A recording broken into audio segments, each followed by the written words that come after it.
మన హిందూ సాంప్రదాయంలో ఏకాదశికున్న ప్రత్యేకత అంతా ఇంత కాదు.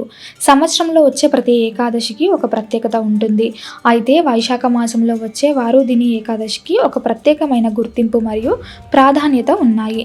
2026 సంవత్సరంలో ఈ పవిత్రమైన రోజు ఏప్రిల్ 13వ తేదీన సోమవారం నాడు వస్తుంది.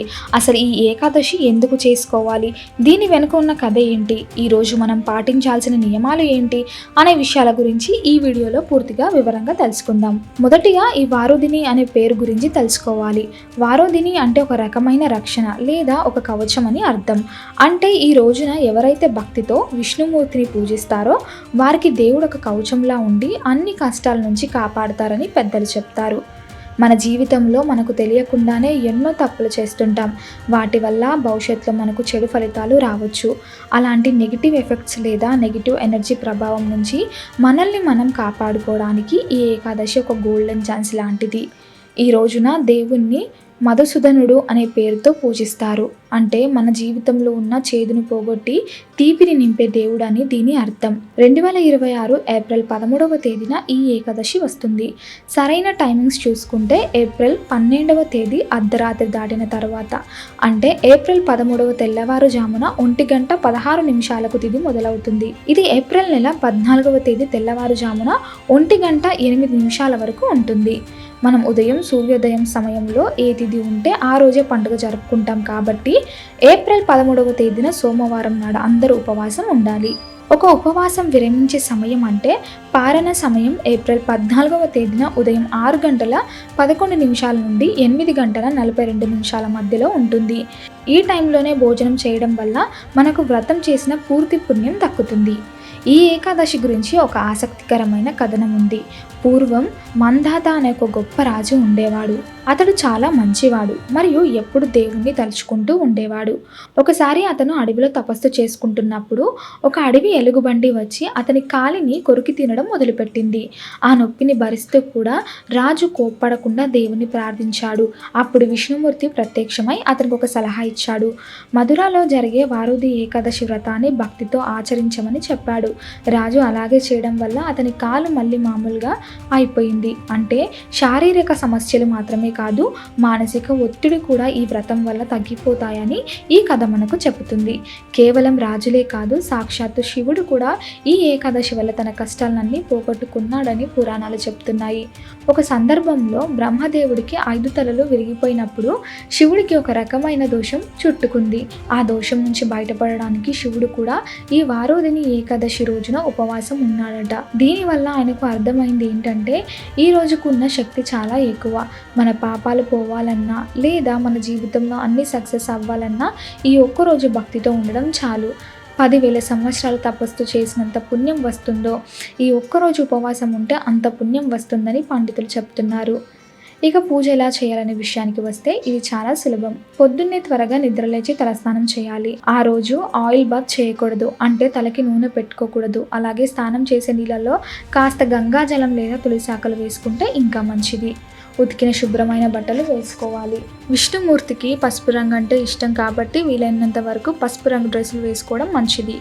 దేవుడి గదిని నీట్గా క్లీన్ చేసుకొని విష్ణుమూర్తి ఫోటో లేదా విగ్రహం ముందు దీపం వెలిగించాలి. పువ్వులు, ముఖ్యంగా తులసి ఆకులతో పూజ చేయడం చాలా ముఖ్యం. తులసి లేనిదే విష్ణుమూర్తి పూజ పూర్తి కాదు. ఆ రోజంతా మనం ఉపవాసం ఉండాలి. ఉపవాసం అంటే అసలు ఏమీ తినకుండా ఉండటం. ఒకవేళ ఆరోగ్యం బాగలేకపోతే లేదా వయసు ఎక్కువ ఉన్న పూర్తిగా ఆకలితో ఉండక్కర్లేదు. పాలు, పండ్లు లేదా డ్రై ఫ్రూట్స్ తీసుకోవచ్చు. కానీ రైస్ అంటే అస్సలు అన్నం తినకూడదు. పప్పులు, ధాన్యాలు కూడా తీసుకోకూడదు. మనం తీసుకునే ఆహారం చాలా లైట్గా ఉండాలి. అలాగే ఈ రోజున కంచు గిన్నెలలో భోజనం చేయడం లేదా నీళ్లు తాగడం చేయకూడదు. తేనె కూడా తీసుకోకూడదు. ఇవన్నీ మన శరీర శుద్ధిగా ఉంచుకోవడానికి పెట్టిన నియమాలు. ఈ రోజున దానం చేయడానికి చాలా విలువ ఉంది. ఏప్రిల్ నెల అంటే బాగా ఎండలు ఉంటాయి కాబట్టి దాహంతో ఉన్నవారికి చల్లటి నీళ్ళు ఇవ్వడం లేదా మజ్జిగ పంచడం వంటివి చేస్తే విష్ణుమూర్తి చాలా సంతోషంగా ఫీల్ అవుతాడు. అలాగే చెప్పులు చెప్పులు లేని వారికి చెప్పులు దానం చేయడం, ఎండ నుంచి రక్షణ కోసం గొడుగులు దానం చేయడం వంటివి ఈ ఏకాదశి రోజున చేస్తే మంచి పనులని చెప్పుకోవచ్చు. వీటి వలన అద్భుత ఫలితం దక్కుతుంది. ఆకలితో ఉన్న పేదవారికి భోజనం పెట్టడం అనేది అన్నిటికంటే పెద్ద పుణ్యం. మనం ఇచ్చే దానం ఏదైనా సరే అది ఎదుటివారికి నిజంగా ఉపయోగపడేలా ఉండాలి. అలా చేసినప్పుడే మన ఇంట్లో ఐశ్వర్యం పెరుగుతుంది. పూజ టైంలో ఓం నమో నారాయణ అనే మంత్రాన్ని వీలైనన్నిసార్లు చదువుకోవాలి. మనకు విష్ణు సహస్రనామం వస్తే అది చదవడం చాలా మంచి ఫలితాన్ని ఇస్తుంది. ఒకవేళ చదవడం రాకపోతే మొబైల్ లేదా టీవీలో ప్లే చేసుకొని విన్నా సరిపోతుంది.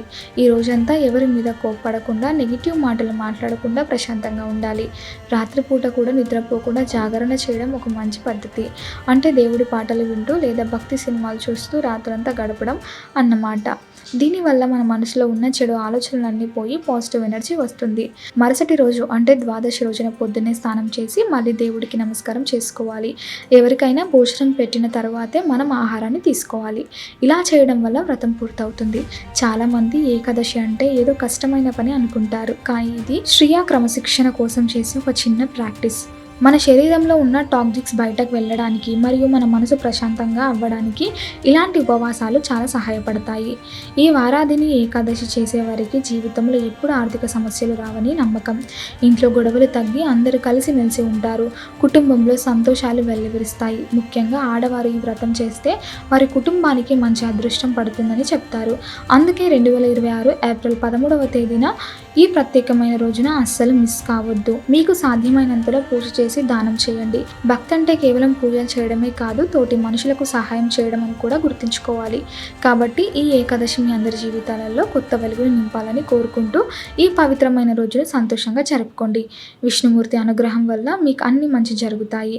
మీకున్న కష్టాలన్నీ తొలగిపోయి ప్రశాంతమైన జీవితం లభిస్తుంది. ఈ వీడియో మీకు నచ్చినట్లయితే లైక్ చేయండి, షేర్ చేయండి. ఇలాంటి మరిన్ని వీడియోల కోసం ఛానల్ని సబ్స్క్రైబ్ చేసుకోండి.